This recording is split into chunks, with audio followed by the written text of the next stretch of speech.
Voilà la famille, on parle plus tôt, on vieillit, le savoir ne ment pas. Appelez-moi The Game, Gossip DRC News avec Jazz Gavoulou. Hein? On parle plus trop. Presse en ligne, avec intelligence, avec sagesse, tout ça, pas trop de polémique. Ce qu'on mélange pas les torsons et les serviettes. Hein? Non, les serviettes, on ne dépend pas des torsons. Gossip DRC News avec Jazz Gavoulou. De belles interviews, de belles collaborations, de belles images. Parole de Fabregas. Appelez-moi The Game. Gossip DRC News. Les bossés, ah. Merci, Nanenge Boyambi Biso, na émission Epso Lelo, na conférence de presse Oyo. Et tout ça, la bonne pour la sortie, il y a un documentaire autre bien appelé film, histoire de Papa Wemba. Oyo va réaliser bon par Elvis Adidiema. Et Elvis Adidiema, lui qui est Nakara Azaïpe, rédacteur en chef de la Tresse. Nicolo Nangonga autour de Baboy, Azal fait le nouveau directeur artistique. Il y a 13 et 13 millions et puis réalisateur toujours la 13. Si ce plateau, on a Glody et Diasuka, Alain Dele, Francis Iba et puis Thierry Mumbaya. Et devant nous, il y a les réalisateurs Elvis Adidiema. Et la conférence va se dérouler en français et en lingala, bien sûr, pour que tout chapé Elvis à l'aise. On peut poser des questions en lingala, mais Elvis va toujours répondre en français parce qu'on va maîtriser français qui toko. Et toujours dans l'histoire, il y a Papa Wemba Boebi, donc l'histoire Papa Wemba, nous sur Robetamo. Même toi, on a Baba Azom, les Karobet sur Papa Wemba. Même un Angolais, Robet sur Papa Wemba. Même Brazzaville, Robet sur Papa Wemba. Donc Afrique, le monde entier, il est solo là, il y a Papa Wemba. Et déjà, c'est dimanche, si tout va bien, et projection, et une amie sur l'opinion, sur la Barobaza, je ne sais pas si dans le cas de la tresse, mais beaucoup plus la tresse qui toko, on est dans Hollanda, l'histoire, il y a Papa Wemba d'après Elvis Adidiema. Moi, j'ai mêlé à Fanny Sadi pour épaissir le Gomoro et à Kitoko déjà, il dit bonjour. Bonjour et merci de votre présence. Ça fait vraiment plaisir de voir la presse congolaise aujourd'hui, que ce soit Jazz, Claudie, Francis, Thierry et toute la presse qui est présente aujourd'hui. C'est vraiment un grand plaisir. Et donc voilà, comme vous l'avez dit, je m'appelle Elvis Adidiema, je suis directeur artistique pour la chaîne Trace TV. Et je viens de réaliser un film qui s'appelle L'histoire de Papa Wemba, qu'on a projeté avant-hier à l'Hôtel du Fleuve. C'était une très belle fête. On a eu la chance d'avoir beaucoup d'artistes présents, comme Kofi Olomide, Fabregas, Obinho, Héritier Watanabe, etc. Capuchino Liboga. Voilà, Capuchino Liboga. Manda Chante. Voilà. Donc, José Kalongo aussi était présent, aussi vos confrères de la presse. Il y a Venati Lokole, Noëlla qui a présenté. Donc c'était une très belle fête et puis ça s'est très bien passé. Que j'ai fait il y a déjà depuis 1 an et demi. L'idée c'était de revenir un peu sur toute la carrière de Papa Wemba. On sait qu'il a une grosse carrière, qu'il a fait énormément de choses pour la musique congolaise, pour la musique africaine. Donc j'ai interviewé plus de 40 personnes, des personnes comme Loka Kanza, comme Fali Poupa, comme Ferré Golin, des artistes bien sûr, mais aussi des gens qui étaient proches de lui. Il y avait des personnes comme Yazaza, Fafa de Molokai. Il y a sa femme Amazon qui a fait un très beau témoignage. Donc voilà, c'était vraiment une manière de lui rendre hommage et de faire en sorte que sa mémoire reste à jamais dans nos têtes.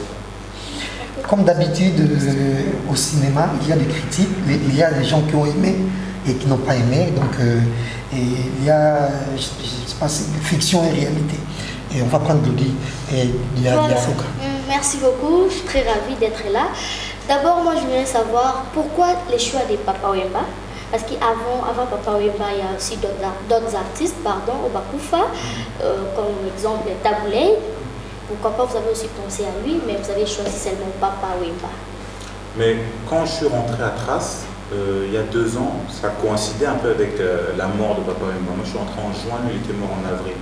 Donc, c'était encore frais. Et lorsque je suis arrivé, on m'a demandé sur quel projet j'aimerais travailler. Je dis, moi, comme je suis d'origine congolaise, j'aurais aimé travailler sur un artiste qui est mort récemment, qui s'appelle Papa Wemba, et qui a fait énormément pour la musique de chez nous. Et tout de suite, tout le monde était d'accord. Le président Olivier Daouché, tout le monde a dit, OK, tu peux y aller. Donc, c'est comme ça que j'ai vraiment eu cette idée-là. Et puis, en tant que Congolais, en tant que Tété là d'origine, là c'est du tribalisme. Pas du tribalisme, mais on va dire il y a une certaine proximité qu'il va y avoir avec cet artiste-là. Et je me suis dit, voilà, c'est quelqu'un que j'ai beaucoup apprécié tout au long de ma vie. Il faut faire quelque chose absolument sur lui. Et puis, ce qui est bien avec Papa Wemba, c'est que c'était, comme on dit, jeune premier, toujours proche de la jeunesse. Il n'avait pas de génération. Donc mes parents écoutaient Papa Wemba, moi j'écoute, mes enfants peut-être écouteront Papa Wemba. C'est quelqu'un qui a vraiment fait énormément et je pensais qu'il était légitime de rendre hommage à cet artiste-là. Avant d'arriver, avant ces films, vous avez déjà réalisé d'autres histoires? Non, c'est mon premier film. Mon premier film vraiment où ça dure 1h30, où j'ai mis autant de temps à travailler. J'ai été à Abidjan. J'ai fait des interviews à Paris, j'ai fait des interviews ici à Kinshasa. Donc c'est vraiment le premier film où j'ai travaillé comme ça pendant longtemps, où j'ai dû faire des recherches, des archives, tout ça. Donc c'est ma première expérience à ce niveau-là. D'accord, ça continue, je vais revenir. Je passe la parole à Lendele. Merci, ici Elvis. Donc je crois quand même, nous vous félicitons par rapport à ces projets. Merci. Puisque ça fait du jour au jour 2 ans depuis que nous avons perdu ce grand artiste. Et les soucis étaient tout simplement de garder cet artiste dans des images en fait. Parce que très souvent, on a toujours déploré ses comportements. Il y a tant d'autres artistes qui sont partis et sans archives en fait. Pour ne pas parler seulement pour ne pas citer le nom de ces artistes. Alors j'aimerais bien parler de Papa Wemba. Ces documentaires, c'est vrai, je voudrais bien connaître votre état d'esprit lors de réalisation de ces documentaires. Puisque Papa Wemba, c'est pas la moindre en fait. C'est un artiste qui pèse. Et je me demande, il y a eu une sélection de gens qui ont eu à témoigner, des gens qui ont intervenu dans ces films. Je me pose, c'est sur base de quels critères vous avez sélectionné ces gens qui ont travaillé avec vous dans ces films? Mais moi, sur ce film, j'ai travaillé avec beaucoup de personnes. Il faut savoir que quand j'ai eu l'idée, j'ai approché les gens qui étaient proches de Papa Wemba, Cornélie Malongi, Marie-Laure, les artistes, les Redi Amissi, les Stine Moubi, etc., pour qu'ils me donnent un peu leur impression, leurs idées sur les personnes qui pouvaient participer au film. Donc c'est eux qui étaient un peu à la coordination d'artistes qui devaient venir pour les interviews, etc. Après, moi aussi, j'avais des noms en tête. J'avais des noms en tête que j'ai donnés, on a essayé de faire une liste des personnes qui pourraient intervenir, mais c'est comme ça qu'on a travaillé, c'était vraiment en équipe. Par la suite, on a commencé à faire les interviews, certaines personnes étaient disponibles, d'autres n'étaient pas disponibles, et aujourd'hui c'est vrai que comme le film est sorti, qu'il y a maintenant du succès avec ce film, que les gens en parlent, les personnes qui n'étaient pas forcément disponibles à ce moment-là peuvent maintenant se plaindre en disant pourquoi pas elles. Donc, pour moi, ce n'est pas une polémique qui a lieu d'être. Moi, ce film, je l'ai fait en tant qu'un enfant qui veut rendre hommage à son papa. Donc, que ce soit avec Jossard ou avec Mavuela ou avec, comme vous dites ici, Nsokolo Pakala, il n'y a pas vraiment d'idée de nuire. C'était vraiment une volonté de rendre hommage dans un premier temps. Donc voilà, je suis maintenant conscient que certaines personnes qui étaient proches de papa ne sont pas présentes dans le film et que ça peut quelquefois prêter à confusion ou créer des polémiques. Moi, j'aimerais simplement dire que c'est mon film, c'est ma vision. Quand on regarde l'affiche, on voit l'histoire de Papa Wemba par Elvis Adidjema. Donc c'est ma vision des choses. Si une personne estime que ce n'est pas la bonne vision, qu'il manquait un tel, il peut aussi faire son film ou prendre la démarche d'appeler un réalisateur pour faire le film. Ce serait un autre film sur Papa Wemba. C'est un artiste qui a fait énormément pour reconstituer vraiment le puzzle de Papa Wemba. Ça prend du temps. En 1h24, on ne peut pas tout mettre. Donc j'encourage les gens qui ont des remarques, les gens qui veulent lui rendre hommage, à faire d'autres films, à lui rendre hommage à leur manière, avec les artistes de leur choix. Didier, en fait, ma deuxième question, c'est vrai que Papa Wemba, c'est un produit, et on ne cesserait de le dire, puisque le produit sur le marché, je pense que chacun consomme le produit à sa manière, par rapport aussi à ce moyen, en fait. En parlant de cela, je voulais faire allusion à quoi? Je pense que ces films, déjà tout autour de ces films, il y a beaucoup de dires. Tout le monde parle à sa manière. Il y a certains qui ne sont pas d'accord par rapport aux éléments que vous avez à réunir par rapport à ces films. Alors, je voudrais bien, si vous pouvez nous expliquer l'absence de certaines personnes qui ont été proches de Papa Wemba. Entre autres, le Jossar Nyoka Longo, qui est aussi quelqu'un qui a quand même une histoire avec Papa Wemba, qui est absent d'ailleurs dans ses films. Et pour ne pas parler, en dehors de Jossar Nyoka Longo comme artiste, il y a également cette génération Wenge. Et en quittant cette génération Wenge, nous parlons de journalistes en fait. Je me demande, il y a eu beaucoup de journalistes qui ont eu à côtoyer Papa Wemba. C'est vrai qu'ils ont réalisé plusieurs émissions avec Papa Wemba. Et on sous-entend, si vous avez déjà 20, 15, 10 émissions avec Papa Wemba, je pense que vous avez quand même une histoire, vous avez peut-être une image par rapport à Papa Wemba. Et vous, en réalisant ce film, il y a certains journalistes qu'on n'a pas retrouvés. Pour ne pas parler de l'affinité au fait. Moi, je ne citerai pas le nom de ces journalistes, mais je pense que vous avez fait le choix en fait. Vous avez fait le choix. C'est un choix et c'est aussi en fonction de ce que j'avais. Je vais commencer par les artistes. Quand on parle des artistes, vous avez cité Jossar Nyoka Longo, vous avez cité les artistes de Wenge Musica, donc on va dire JB, Ouerassan. Ces personnes-là le savent. Lorsque j'ai commencé à faire ce documentaire, je les ai contactés. J'ai essayé d'avoir M. Jossar Nyoka Longo. Je sais que c'est un très très grand artiste du pays, qu'il a commencé avec Papa Wemba chez Zaïko. Et il était indispensable pour moi d'avoir Jossar, le vieux Jossar, mais malheureusement, à l'époque où j'ai commencé le film, il était indisponible. J'avais fait plus de 2 semaines ici à Kinshasa.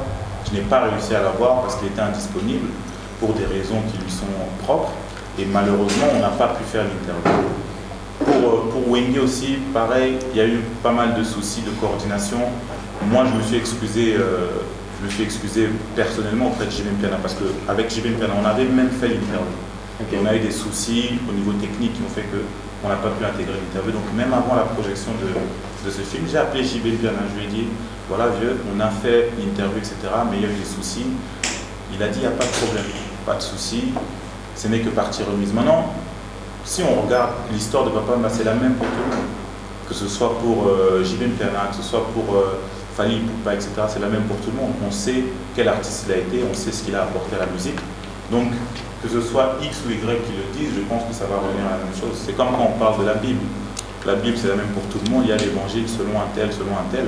Donc, c'est juste une manière de raconter les choses. C'est juste une manière d'apporter des faits. Après, tout à l'heure, vous parliez d'un souci au niveau de la véracité de certains propos. Il y a des propos qui sont considérés comme faux. Clairement, les propos, en l'occurrence, c'est M. Jossar Nyoka Longo qui les a mis en avant en disant que Janana n'avait pas porté le cercueil de Mama Nyondo à l'époque où elle était décédée, ce qu'il explique dans le film. Il explique aussi que Papa Wemba n'avait pas été renvoyé du groupe Yoka Lokole par Mavoué Somme, mais plutôt par Mouta Machakal. Ça, comme j'ai dit, c'est une parole contre notre parole. Nous, on essaie de faire notre travail de journaliste. Vous connaissez très bien ce travail, c'est très difficile. On essaie de faire notre travail de journaliste, regrouper les informations, poser des questions, voir si c'est vrai. Après, s'il y a des gens qui se contredisent, il vaut mieux qu'ils en discutent entre eux et après on verra bien qui avait la bonne version. Mais je pense que ce sont des fausses polémiques. L'essentiel, c'est de rendre hommage à l'artiste. L'essentiel, c'est de faire en sorte que les gens comprennent que les jeunes qui vont arriver derrière vont connaître Papa Wemba. Comme ils connaissent Michael Jackson, comme ils connaissent James Bond. Il faut faire cette transmission-là, que les jeunes qui vont arriver derrière se disent, voilà, Papa Wemba, c'était lui. C'est ça notre travail aujourd'hui. Merci, Messia Didier. Moi, je crois quand même, pour ne pas monopoliser la parole, il y a France Libre également qui va... Voilà, merci beaucoup et je vous félicite beaucoup, les réalisateurs Adidiema, hein, c'est ça? Non, Elvis Adidiema, voilà. Et félicitations pour votre premier film sur l'histoire ou la vie de Papa Wemba qui nous a quittés il y a 2 ans déjà. Et je voulais un peu tourner autour de cette polémique entre Djouna et Nyoka Longo. Et Djouna dit que non, ils ont porté les cercueils de Mama Nyondo lors des funérailles, et l'autre dit, Nyoka Longo dira à son tour que non, c'est faux. Et vous, en étant réalisateur, est-ce que vous avez allé jusqu'au fond pour donner la lumière à cette polémique? Il le faut, il faut aller au bout de l'idée. Moi, j'étais avec mère Amazon hier, elle était passée me féliciter pour le film. On en a un peu discuté. Maintenant, ce n'est pas des choses qu'on va exposer comme ça directement. Il faut un peu de temps, il faut que tout le monde puisse donner sa version des faits.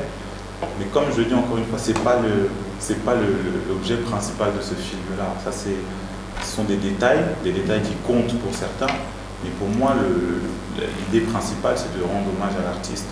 Après, comme on sait, vous êtes des journalistes, vous n'avez pas laissé ça comme ça. Vous savez qu'il faut aller au bout des choses.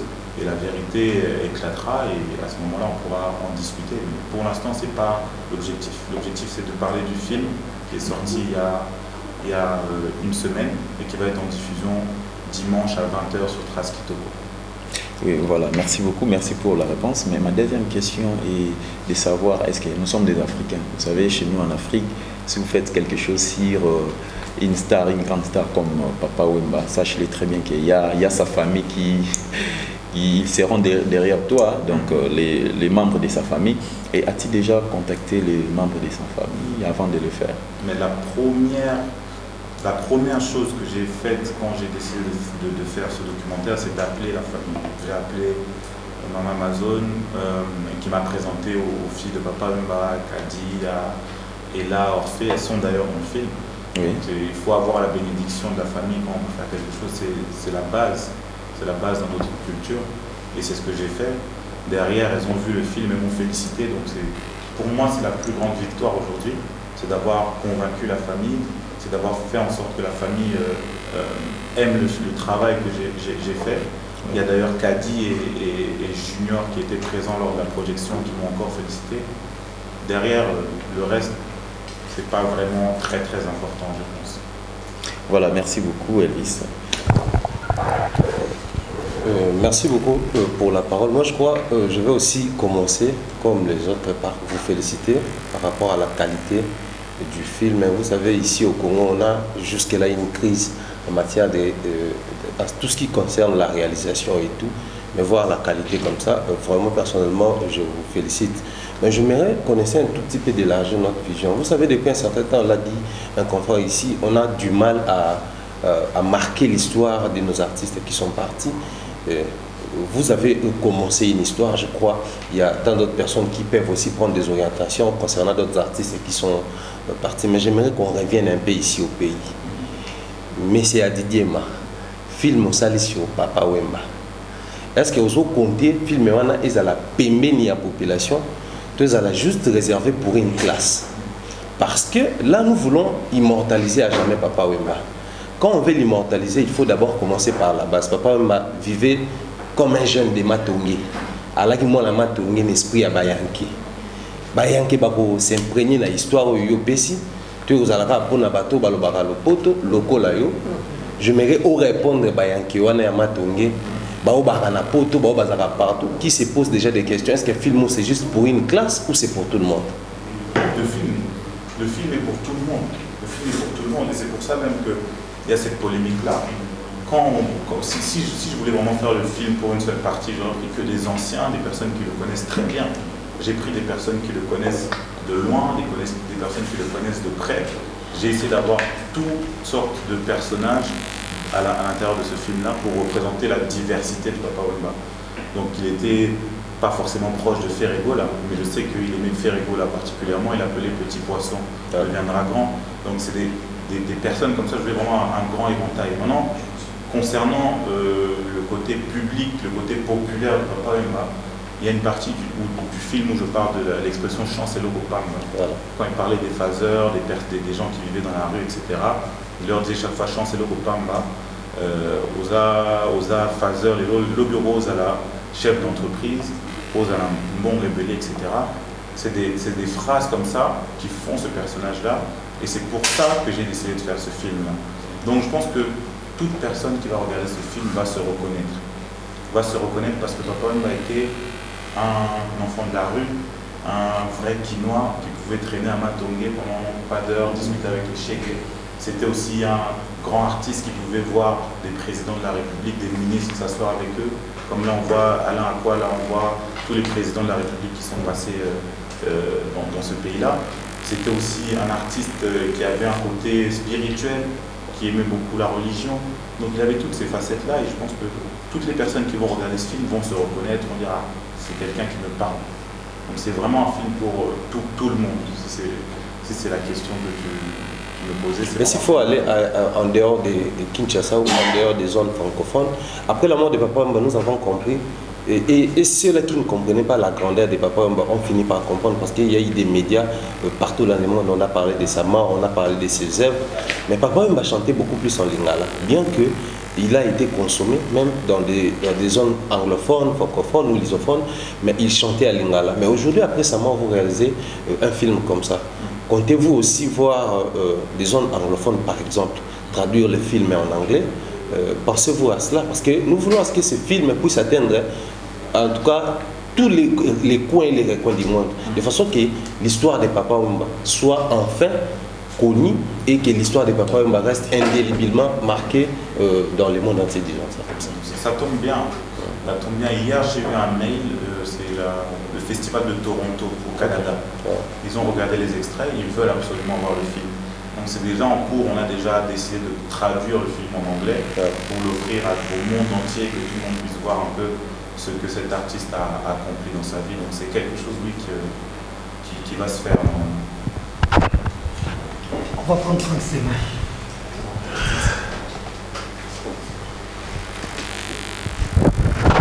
Voilà, bonjour à tout le monde. Bonjour. Bonjour à Didier. Voilà, je commence par m'excuser parce que je suis venu en rigueur des embouteillages de Kinshasa. Je commencerai par vous féliciter, mes chers confrères, Elvis à Didier.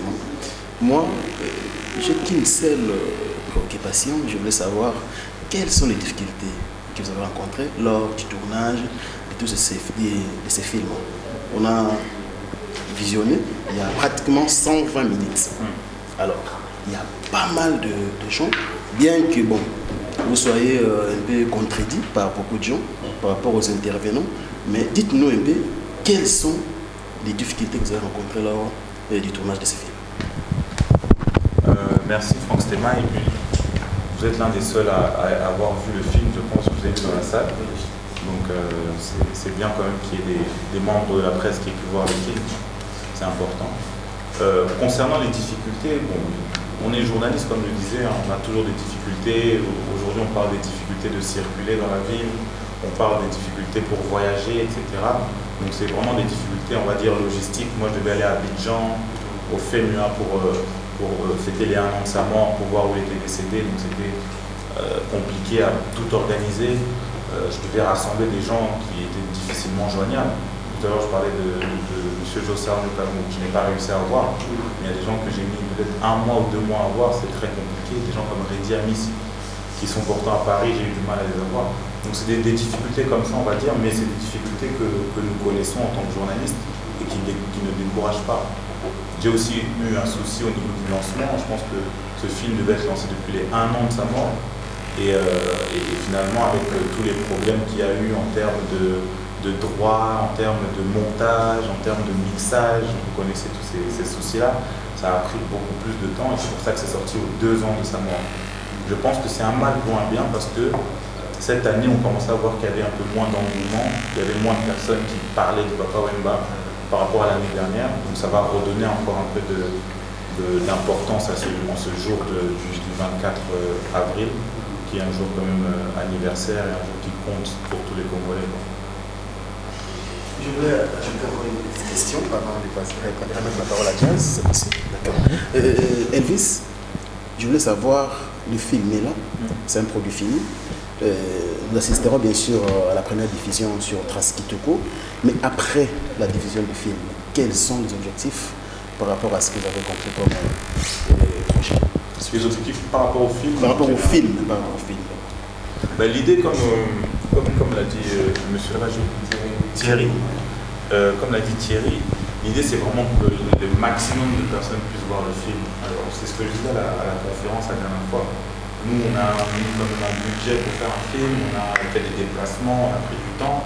Si aujourd'hui on dit, Balamoro, tiens, on a YouTube, tu vois, c'est compliqué à expliquer. Donc il faut d'abord exploiter le film sur Trace Kitoko le dimanche, il y aura des rediffusions sur Kitoko. Après, il sera diffusé sur France O, qui est une chaîne française. Il sera diffusé sur TV5 en juin, qui est une chaîne que vous devez connaître.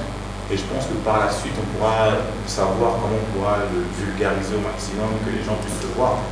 Mais c'est vrai que c'est un objectif, hein. C'est pas contre les gens, c'est simplement des réalités économiques. On ne peut pas faire un film plus donné gratuitement directement. Il faut d'abord l'exploiter et derrière le donner gratuitement, à moins que vous rassembliez, vous faites une petite quête pour payer les droits, comme ça vous pouvez diffuser pour les gens qui veulent le voir. C'est compliqué. Mais moi, à titre perso, en tant que réalisateur d'un film, l'idée c'est vraiment que tout le monde puisse le voir et que tout le monde puisse l'apprécier, faire sa critique. Et voilà, moi je pense que pour revenir aux critiques, etc., c'est un honneur pour moi. C'est un honneur pour moi de voir M. Jossa Kalongo parler de mon film, en bien ou en mal. C'est un honneur pour moi de voir un journaliste comme Nathie Lecollet parler du film, donner ses impressions. Moi je suis dans un apprentissage. Je sais que c'est mon premier film, il y aura des choses que les gens vont aimer, il y aura des imperfections. Le prochain, ce sera peut-être différent. Et en général, je pense que les retours sont positifs. Les retours sont positifs, donc c'est l'essentiel. Voilà, merci Elvis Ndema.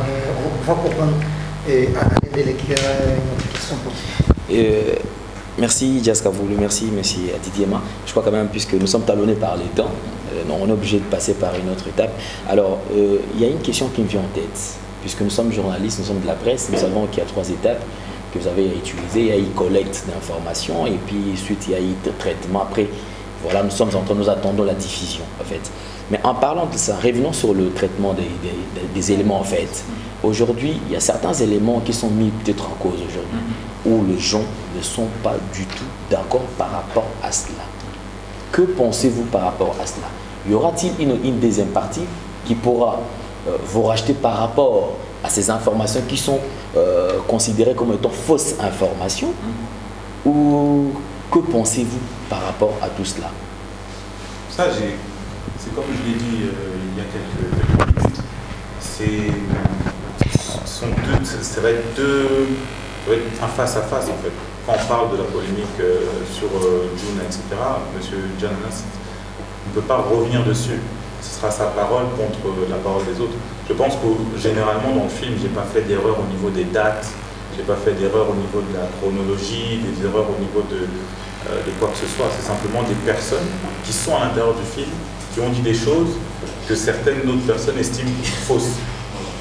Qu'est-ce qu'on peut y faire? C'est comme si demain vous faites un micro-trottoir, vous sortez dans les rues de Kinshasa et vous avez une personne qui vous donne une mauvaise information et ça passe au JT. Ce sont des choses qui arrivent. Et tant qu'on n'aura pas le fin mot de l'histoire, tant qu'on ne saura pas exactement qui a raison, qui a tort, il vaut mieux ne pas prendre position. Concernant un autre documentaire, un autre film, j'invite moi, comme je l'ai dit, chaque réalisateur à faire ce qu'il faut pour sortir un film et donner sa vision des choses sur Papa Wemba. Donc c'est plus comme ça que je vois les choses. Moi j'ai fait un travail, je vais, quoi qu'il arrive, défendre mon travail. Si les personnes ne sont pas d'accord, qu'elles fassent un travail qu'elles vont elles aussi défendre. Et je serai aussi le premier à les critiquer. Merci. Voilà, avant de passer à la deuxième partie de notre émission qui est vraiment très Kitoko, ma question est celle-ci. C'est que j'aimerais savoir pourquoi M. Djouna Djanana a menti. Par exemple, ma deuxième question est quelle a été la réponse de Nyo Kalongo? Il y a qui ont porté le cercueil et Maman Lyondo? Je redis encore, moi je ne sais pas si M. Djouna Djanana a menti. C'est vrai. Il faut recouper les informations, il faut faire un travail. Et il y a qui, selon Nyo Kalongo, qui était là? Non, il n'a pas donné de nom. Il a simplement dit que M. Djouna Djanana n'était pas présent. Tout simplement parce que la date du décès de Maman Lyondo ne coïncide pas avec l'arrivée de Djouna Djanana au sein de Viva la Musica ou de Zaiko, de tous les groupes que Papa Wemba a fait. Moi, mon hypothèse, peut-être que Djouna Djanana a porté le cercueil en tant que petit quartier. Voilà. Donc, c'est des choses, il a un droit de réponse, je pense qu'il a un droit de réponse. Moi, je suis au milieu, c'est moi qui ai fait le film. Il a un droit de réponse, il répondra. et on tirera au clair ces informations. Moi, j'ai eu une discussion avec Maman Amazon qui m'a donné sa version des faits, mais je ne veux pas l'exposer comme ça. Il faut d'abord attendre que toutes les informations remontent. Bon, c'est sûr que Junajana et Venio Kalongo, il pense à filmer. Après, c'est le détail Moussou. Et là, on va prendre la deuxième partie qui est très Kitoko. Déjà, déjà, il y a plein de jeunes talents qui se posent des questions. Est-ce que Tres Kitoko, on les a capables de fabriquer pour toutes ces célébrités-là? Ou comment? Et on fait pose aussi des questions, toujours des jeunes. Tres Kitoko, oui. S'il y a des jeunes qui viennent avec leurs produits, et produire le marché. Si bien c'est na Tres Kitoko, on va rémunérer ou comment? Et donc les partenaires vous mettez ça dans Tres Kitoko, donc on est comme pour expliquer grâce à la question. Moi juste donné une petite aperçu de ce que les artistes se posent des questions, qui se demandent d'ailleurs, mais on va prendre Claudie et va poser ces questions par rapport à Tres Kitoko. Je suis encore revenue à propos des Traces Kitoko. Comme vous avez dit avant, vous êtes le réalisateur de tous les traces, ça veut dire Trace Africa. Et vous pouvez nous expliquer, comme avant, nous avions eu Trace Africa. Et comment s'est fait-il de sur la Trace Kitoko? Qu'est-ce que vous avez envisagé en cela? C'est bon. L'idée de Trace Kitoko, en fait, justement, c'est par rapport à Trace Africa. On s'est aperçu qu'il y avait beaucoup de clips congolais qui arrivaient pour Trace Africa, mais on ne pouvait pas tous les passer. Donc il fallait trouver une solution pour quand même passer ces clips-là qui étaient de bonne qualité. Et voilà, on peut pas. Quand on a une chaîne comme Trace Africa, on parle de toute l'Afrique. On parle de la Guinée, on parle de la Côte d'Ivoire, on parle de tous les pays d'Afrique. Et on ne peut pas avoir par exemple 10 artistes congolais qui sont en playlist sur Trace Africa.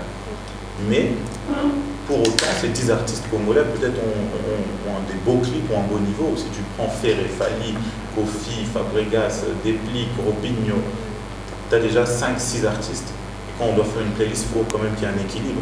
Donc l'alternative qu'on a trouvée, la solution qu'on a trouvée, c'est de créer une chaîne propre à la culture congolaise, aux cultures congolaises, puisqu'il s'agit des deux pays. Et l'idée de Trace Kitoko est venue comme ça. Congo-Brazza. Et l'idée de Trace Kitoko est venue comme ça. C'était une solution aux problèmes qu'on rencontrait sur la chaîne Trace Africa. Donc, je pense que ça veut dire beaucoup de choses. Ça veut dire que la culture congolaise est riche. Ça veut dire que la musique congolaise reste forte. Ça veut dire qu'il y a des choses à faire dans la musique congolaise. Et ça doit donner de l'espoir aux artistes. Aujourd'hui, de se dire, on a une chaîne qui nous représente, on a une chaîne sur laquelle on peut être diffusé dans le monde entier.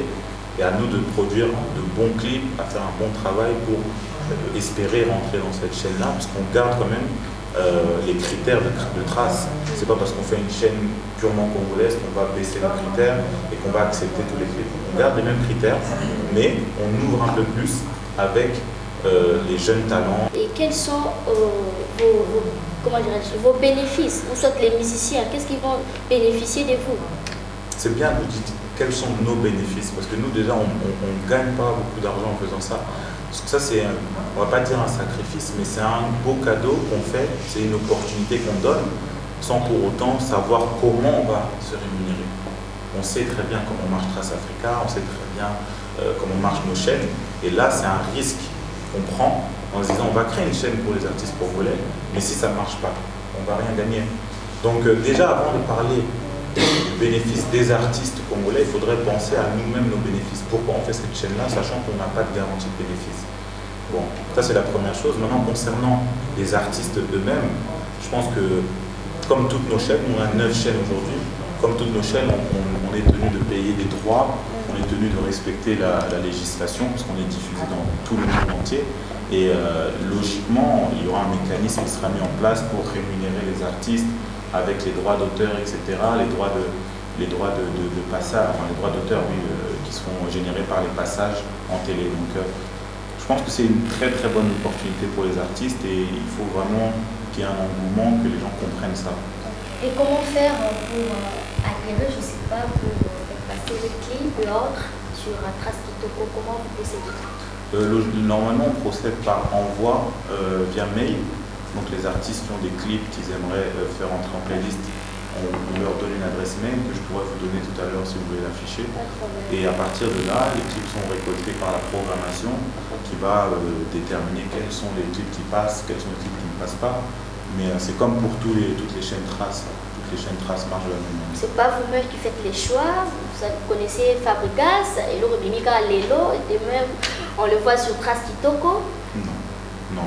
C'est ça que vous faites là? Non, on ne travaille pas comme ça. On ne travaille pas comme ça, on essaie d'être juste avec tout le monde. On essaie de donner parce que jusque là, on ne voit pas encore les images. Il y a exemple, nos jeunes monsieur, on voit que Fabregas, Rubinho, c'est comme si c'est une coterie là. Non, c'est soit vous communiquez déjà, que le clip sont dispo, il vient déposer en police. Non, c'est pas. Là, si on parle de Trace Africa, il y a beaucoup de critères qui rentrent en compte. C'est vrai que ce sera plus difficile pour un jeune qui vient de commencer la musique que pour un Fabregas. Parce que Fabregas est déjà établi, Fabregas a déjà fait beaucoup de titres qui ont marché, c'est une valeur sûre. Nous, on ne peut pas faire des tests. Quand on fait des playlists, on ne peut pas faire des tests, dire on est obligé de minimiser les risques. Vous êtes là pour la promotion? On est là pour la promotion, mais on doit quand même savoir qui rentre en playlist, qui va marcher, qui va faire que les audiences restent bonnes. Vous imaginez un jour si on fait Trace Africa et qu'on dit bon, tous les artistes de la place à Kinshasa qui sortent un tube, on met. Mais ici ça marche pas. On aura misé sur les artistes qui nous ont fait baisser l'audience. Alors que c'est normal d'avoir des valeurs sûres sur des chaînes comme ça. Trace Kitoko c'est différent, c'est plus ouvert. Et si on regarde les playlists de Trace Kitoko, il y a des artistes qui n'ont jamais fait de clip, qui sont à leur premier clip. Moi j'ai vu un artiste comme Alech. Oui, Alech Obetamabe, non, Inos B c'est Ozo Betamabe, voilà. Ce genre d'artistes-là, je ne les connaissais pas auparavant. Il y a pas mal d'artistes, des jeunes filles comme, j'ai oublié même son nom. Isara. Pardon? Sarah Kaloumé. Sarah Kaloumé, il y a beaucoup d'artistes qui viennent de commencer et qui n'ont pas forcément un gros impact à la base, mais qui dans Trace Kitoko trouvent un peu leur place. Donc c'est comme ça qu'ils peuvent même grandir en Trace Kitoko et puis arriver sur Trace Africa après. C'est une belle opportunité, je pense. Et je pense que monsieur Didier Massi, il faut revenir sur vos propos. Je crois que vous avez parlé d'intérêt en fait. Je pense que certainement, parce que Trace est déjà une grande structure. En regardant déjà Trace urbaine, Transafrica, et puis actuellement nous avons Trace Quito qui est mise en place. Et en parlant de ces artistes et musiciens, puisque nous avons un souci, ces artistes qui travaillent à fond, qui donnent le meilleur d'eux-mêmes, en retour, c'est vrai, ils vont faire le succès. Le succès, quand il y a le succès sans argent, c'est rien en fait. On aimerait bien aussi que ces artistes aussi se retrouvent par rapport à ce qu'ils ont eu à faire. Puisque déjà pour Trace, déjà de 1, vous êtes exigeant, vous avez besoin d'une bonne qualité. Cela veut dire déjà que l'artiste doit travailler avec des professionnels, des gens qui s'y connaissent dans la matière.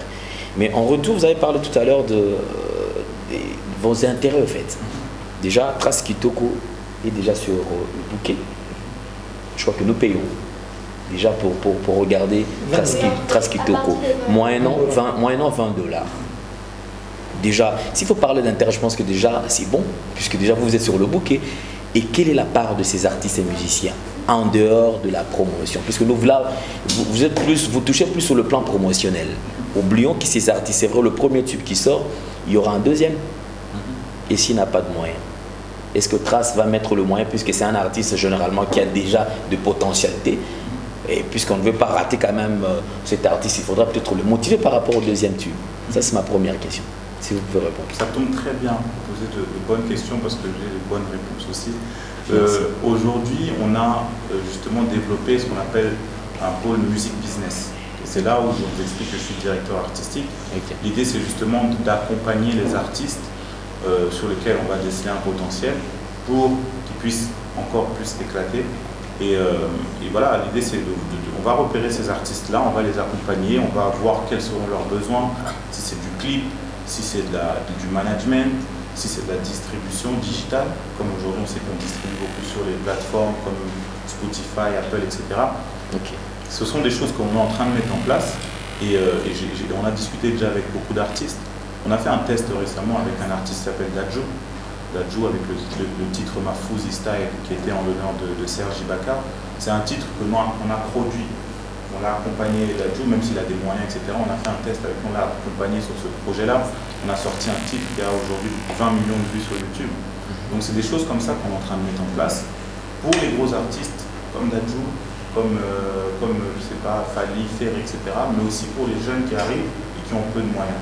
Ok. Voilà. Donc c'est pas simplement donner une chaîne pour faire la promotion, c'est aussi voir quel artiste pourrait être accompagné à l'avenir pour qu'il puisse encore plus exploser. C'est un peu ça l'idée. Ma deuxième question, c'est toujours par rapport au Trace Kitoko, puisque déjà avec Trace Africa, il y a des couacs. Je sais pourquoi est-ce que je dis des couacs, et mes confrères, je ne pense pas qu'ils vont me contredire. Il y a certains artistes qui brillent chez nous, ici chez nous, mais qui n'ont jamais été diffusés sur Trace Africa.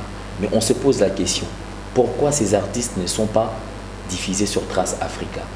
Lorsque nous avons commencé à faire de recherches par rapport à ce qui bloque, c'était quoi le couac?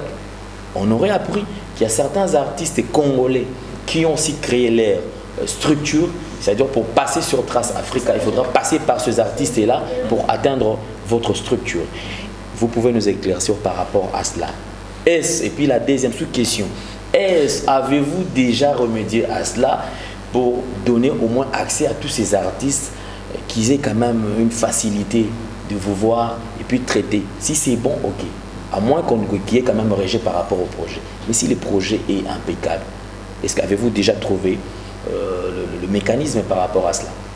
Mais je pense que ça revient à la question que vous avez posée à la base. Pourquoi créer Trace Kitoko? C'est parce que quand on a une seule chaîne pour tout un continent, on aura des déçus, on aura des rumeurs, on aura des accusations, on aura beaucoup de choses. Et c'est ce qui est logique. Si vous, aujourd'hui, vous avez du succès dans votre travail, monsieur Alain, beaucoup de gens vont vous combattre, beaucoup de gens vont inventer des choses sur vous, beaucoup de gens vont mettre des rumeurs qui ne sont pas forcément vraies, et c'est le cas pour Trace Africa. Moi, je suis là depuis 2 ans, mais ça fait des années que j'entends des choses comme ça. Moi, je ne peux pas en témoigner parce que je n'ai jamais vu ça. J'ai jamais eu des réseaux qui se créent, qui sont incontournables chez nous. Il y a des artistes qui sont très grands, qui ont du mal, je ne citerai pas nous, mais qui ont du mal à rentrer en playlist de temps en temps. Donc je pense que ce sont des rumeurs, je pense que ce sont des choses qu'on ne peut pas forcément expliquer. Et c'est aussi pour ça qu'on a créé cette chaîne-là, pour essayer de désengranger un peu la chaîne Trace Africa et de faire en sorte qu'il y ait moins de polémiques, moins d'histoires autour de cette chaîne. Après, concernant les clips, concernant les titres qui sont proposés, il y a une structure qui s'appelle la programmation qui gère ça. Donc ils vont gérer, ils vont voir en fonction de plusieurs critères quels sont les clips qui selon eux sont bons, quels sont les clips qui selon eux sont mauvais, quels sont les clips qui ont du potentiel mais qui ne peuvent pas rentrer, quels sont les clips qui ont du potentiel mais qui vont peut-être être moins tournés. C'est toute une machine en fait. On ne peut pas juste résumer ça à 2-3 critères. Donc c'est compliqué à gérer. Moi j'ai déjà vu comment ils font la sélection des clips, c'est très très compliqué. Lorsqu'on a 150 clips qui arrivent de toute l'Afrique en une semaine, comment sélectionner 3 ou 4 sans faire de déçus ou de frustrés? C'est quasiment impossible. Donc il faut voir les deux côtés. Il faut voir le côté des artistes qui ont du mal à passer, il faut voir aussi le côté de Trace qui a énormément de clips à traiter, qui a des choix à faire qui sont très difficiles, et c'est pour ça que ça crée des fois ces tensions-là. Voilà, merci Elvis. De dire, il y en aura toujours. On est des humains, mais j'aimerais un peu savoir pourquoi, parce qu'il y a Trace Africa, et Trace Ben, il y a aussi Trace Kitoko. J'aimerais savoir pourquoi vous avez choisi seulement Congo-Kinshasa et Congo-Brazzaville, pendant qu'il y a aussi l'Angola, Zambie, Tanzanie, Gabon, il y a aussi des musiciens qui se débrouillent pas mal. Mais pourquoi vous avez choisi les 2 pays voisins? Et la deuxième question, quelles sont vos exigences par rapport, avant de pouvoir diffuser un clip? Donc voilà. Francis, moi je vais répondre par une question aussi. Selon vous, est-ce que la musique congolaise est au même niveau que la musique angolaise ou gabonaise ou éthiopienne? selon vous? Si on prend la richesse de cette culture, la richesse de cette musique, on estime qu'on peut créer une chaîne.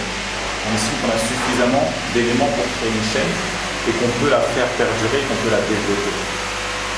C'est vrai qu'il y a des endroits du monde, des régions du monde où il y a un potentiel, mais c'est peut-être pas suffisant. Et ça, je pense que les Congolais doivent en être fiers de se dire qu'aujourd'hui, on a une culture qui est suffisamment forte pour qu'on crée une chaîne spécifique pour nous. Donc je pense que ça, c'est la raison pour laquelle on a construit cette chaîne-là.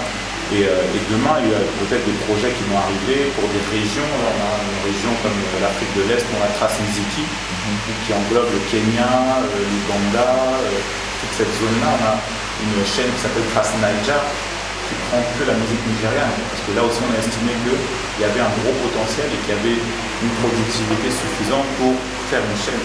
Donc c'est un peu comme ça, c'est comme ça les critères, je pense. Mais je pense que les Congolais doivent être fiers de ça, doivent se dire que voilà, on a bien travaillé depuis des années, que ce soit l'époque de Wayne, de Taboulay jusqu'à aujourd'hui, pour asseoir notre musique et faire en sorte qu'on nous rende honneur comme ça en créant une chaîne pour nous. C'est comme ça qu'il faudrait voir les choses, je pense. Et la deuxième, c'est quoi vos exigences pour la diffusion, pour accepter un clip? L'exigence est toujours la même, c'est la qualité. C'est la qualité, il faut faire des clips de qualité, il faut faire des musiques avec un son correct. Il faut vraiment respecter les critères qu'on ne peut pas forcément expliquer, mais qu'on voit. Si aujourd'hui on a et la minute aussi? Oui, le nombre de minutes aussi, c'est important. Je pense que les artistes congolais ont compris, ils font maintenant 2 versions de chansons, etc. Mais quand on allume la chaîne, quand on regarde Trace, on voit très bien la différence qu'il y a entre un clip de Davido et un autre clip à côté. Donc il faut essayer de se rapprocher au maximum de ces gens-là. Et je pense que finalement c'est un mal pour un bien que certains artistes aient du mal à rentrer sur la chaîne. Parce qu'ils comprennent qu'il faut qu'ils accentuent leurs efforts, il faut qu'ils mettent la barre plus haut pour arriver à certains niveaux. Moi récemment, j'avais un artiste qui s'appelle Bill Clinton, que j'ai au téléphone. Et c'était avec la programmation, on discutait comme ça. Je dis, il y a un artiste de chez toi qui est pas mal. Je lui explique. Je lui dis, non, Bill Clinton, c'est un animateur, un grand animateur du Congo qui était chez Werason, Musique à Maison Mère pendant une dizaine d'années et qui est en carrière solo aussi depuis peut-être 10 ans. Mais on sent que cet artiste a fait maintenant un effort au niveau de ses clips, au niveau de ses productions, au niveau des formats de ses chansons pour rentrer. Et là, récemment, j'ai travaillé pour faire rentrer son clip, je crois que c'était Kibota, qui est rentré. Il a fait un deuxième clip là, qui est pas mal aussi, qui va rentrer. Donc c'est ça. On sent que Trace a permis à Bill de se mettre au niveau pour aujourd'hui être dans la chaîne. Et c'est comme ça que les gens doivent réfléchir. C'est pas inaccessible. C'est juste par le travail qu'ils vont réussir à rentrer dans cette chaîne. Voilà, Elvis, pour chiter, j'aimerais savoir un peu, parce que jusque-là, il y a ceux-là qui ignorent que c'est gratuit. Okay, il y a des musiciens qui disent que non, il faut payer quelque chose avant d'être diffusé. Et vous voulez aussi, s'il y a moyen, vous pouvez aussi nous éclaircir par rapport à cela. Et de deux, pour chiter, est-ce qu'on peut savoir quels sont vos apports exceptionnels sur la musique congolaise? Voilà, merci. Concernant Kitoko, les apports exceptionnels? Oui, oui. Bon, je confirme encore une fois que non, les clips ne sont pas payants, le passage n'est pas payant. Il y a par contre des options promotionnelles qui sont payantes. Si on veut faire la promotion de sa musique via de la publicité, on peut payer cette option-là et dire voilà, j'aimerais que mon single passe tant de fois et ça c'est payant. Mais le passage en télévision, c'est pas payant. Après, concernant notre expertise, je pense qu'on a déjà prouvé avec toutes les chaînes qu'on a créées qu'on connaissait la musique. Si aujourd'hui on n'était pas numéro 1, on aurait pu douter quand même de ce qu'on allait apporter avec Trace Kitoko. Mais aujourd'hui on est numéro 1. Tout le monde regarde Trace, tout le monde regarde toutes les chaînes de Trace. Chaque fois qu'on s'implante dans un pays, on est premier ou deuxième. Donc je pense qu'avec Kitoko, on sera encore premier ou deuxième. Voilà. Merci beaucoup. Moi je crois, je vous ai bien suivi, vous avez expliqué combien c'est pour l'intérêt des artistes qui Trace Kitoko s'installe ici. Mais j'aimerais qu'on essaie un peu de réfléchir avec nos artistes et comme nos artistes, des fois ils réfléchissent. Il y a Alain qui a essayé un tout petit peu d'éclaircir sur le point là où les artistes disent qu'il y a un bloc au niveau, il y a un groupe des artistes qui empêche à ce que les autres diffusent sur Trace Africa. Mais aujourd'hui, on a Trace Kitoko, nous avons besoin de tout le monde ici, disons des grands et des jeunes talents qui se cherchent. Mais imagine un artiste qui s'est fait appeler grand ici, ou soit qui se considère grand, de par ce qu'il fait, de par ce qu'il produit ici, mais qui, des fois, à maintes reprises, il a tenté de diffuser chez vous, sur Trace Africa, il y a eu des blocs. De par les conditions, de par il y a beaucoup d'artistes et tout et tout. Mais aujourd'hui, il y a Trace Kitoko, il va peut-être vous contacter et vous diffuser ici. Mais il y a toujours des polémiques autour de la musique congolaise et des fois, les polémiques sont mal gérées. Prenons Fabregas qui diffuse sur Trace Africa. Mais il y a un autre artiste qui est grand, mais qui n'arrive pas à diffuser là-bas, mais qui peut diffuser ici sur Trace Kitoko. Cette polémique-là qui va naître, disons que diffuser sur Trace Kitoko, c'est un rabais pour cet artiste, parce qu'il n'arrive pas à diffuser sur Trace Africa. Mais bon, on a une petite chaîne ici pour vous, là où il y a des petits, là où il y a tout le monde. Comment gérez-vous cette polémique-là? Parce que le risque serait de voir que cet artiste qui est grand, mais qui n'arrive pas à diffuser sur Trace Africa et décide de ne pas diffuser sur Trace Kitoko pour ne pas être insulté, pour ne pas être traité de moindre. Mais je pense que aujourd'hui, on ne fait pas de la musique, on ne fait pas une chaîne en estimant qu'il y a des grands et des petits. Aujourd'hui, tout le monde fait de la musique. Il y a des jeunes en France comme les MHD qui n'ont même pas 30 ans, mais qui sont plus forts que des artistes comme Booba qui ont 10 années de carrière. Et jamais Booba va reprocher à telle ou telle chaîne de télévision de jouer plus MHD que lui. C'est simplement la concurrence. Il faut faire jouer la concurrence et il faut accepter aussi la concurrence. Il faut que les plus vieux sachent qu'il y a une nouvelle génération qui est là, qui est forte, qui met les moyens de réussir et que de temps en temps, ils peuvent être un peu plus en avance. Après, si des artistes estiment que passer sur Trace Kitoko, c'est un rabais, libre à eux de le penser et libre à eux de prendre des décisions qui voudront. Mais je ne pense pas que ce soit la bonne manière de réfléchir. Aujourd'hui, il y a 2 chaînes, il y a 2 canaux de diffusion. Même si on est diffusé que sur Trace Kitoko, ça reste un canal de diffusion. Ça reste une visibilité. On peut pas, logiquement, on ne peut pas se priver de visibilité et dire que je ne vais pas passer sur cette chaîne-là parce que je n'ai pas accès à la grande sœur. Donc voilà, il ne faut pas réfléchir comme ça, il ne faut pas réfléchir grand, petit, il faut réfléchir juste en termes de musique et de concurrence. C'est comme ça que je vois les choses. Merci, je crois, vous avez cité, il y a Trace Urbaine, Trace Kitoko, Trace Musiki, Trace Niger. Au finish, Trace Africa va perdre son esprit de diffuser l'Afrique. Parce que avec le temps, on va finir par avoir d'autres traces, et après, Trace Africa n'aura plus besoin d'exister. Je pense pas. Je pense que Trace Africa reste quand même la maison mère. Comme vous dites vous-même, les artistes préféraient passer sur Trace Africa que sur Trace Kitoko. Ouais. Donc si on tue Trace Africa, où sera le défi? Où sera l'objectif? Donc je pense que non, pour l'instant, Trace Africa se porte bien. Les chaînes de Trace en général se portent bien. Et je ne vois pas pourquoi ça changerait à l'avenir. Je crois pour chuter, il y a des gens qui disent déjà, il y a des langues qui s'élèvent, disons que partout où Trace pointe ses pieds, il y a des maisons de production qui finissent toujours par arriver, des grandes maisons, disons. Est-ce que les artistes congolais peuvent espérer à cela ou est-ce une fausse information? Non, c'est une vraie information. Trace est très fort, par exemple, en Côte d'Ivoire, à Abidjan, et on a vu qu'Universal s'y est installé, que les grandes majors s'y sont installées. Donc c'est une opportunité, moi je pense que c'est vraiment, comme je dis, une chance.